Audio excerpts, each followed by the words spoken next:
Welcome to Brojo Builds, and this is where we're at right now. So the ladder bar cross member is in, as you can see, and I came up with a little bit of a design using the ladder bar cross member. Had some bushings made up for me from a fellow friend that's a machinist. So it's gonna have some adjustability, and on top of that, more strength.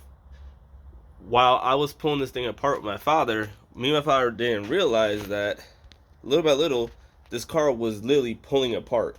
The actual pads, factory pads, where I had the leaf springs tied up to, was literally tearing off of the body.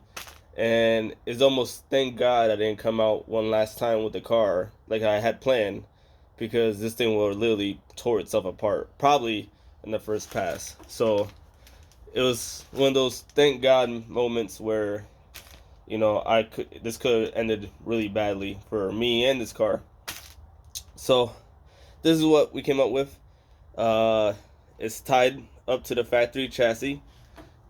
The subframe connector is tied to the ladder bar cross member, and then we tied it to the factory body, and then we're gonna end up running pipes throughout the whole car.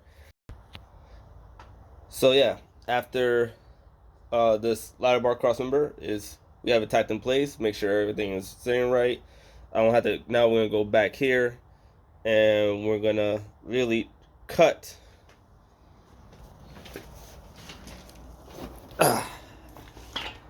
this section of the factory. You could say the factory frame, and we're gonna cut it right here, right down the middle. Matter of fact, if I show you the top view, you can see, and then I'll actually box it in.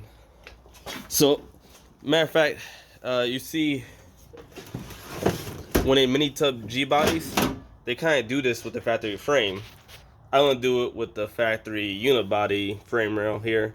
I'm gonna cut it somewhere down the middle, straight down, and then I'm gonna put a plate, box it in, and then the wheel tubs will fill in.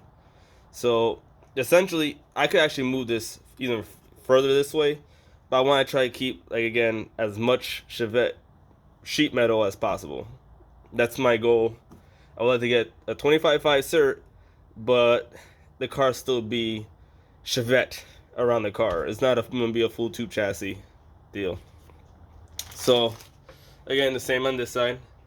Let me go show you how it looks like under the car. So don't mind the mess and the chaos. And that's the cross member. It's the cowl tracks and leaf springs are tied to it, and that right now they're actually bolted on pretty much the way it's gonna be bolted on. And I just had the rear laying here, but the leaf springs will mount up here, and obviously the rear on top of that. So we still got some work ahead of us to do. And hopefully by the next video, I have this car sitting on the ground and a little bit better understanding of my madness. So thank you. Welcome to Brojo Builds, and hopefully we have more for you by this weekend. Oh, and a better quality video. I took some video with the normal camera, and we'll probably have a little time lapse of how we did all this. So thank you. Please like, share, and subscribe, and I appreciate it, guys.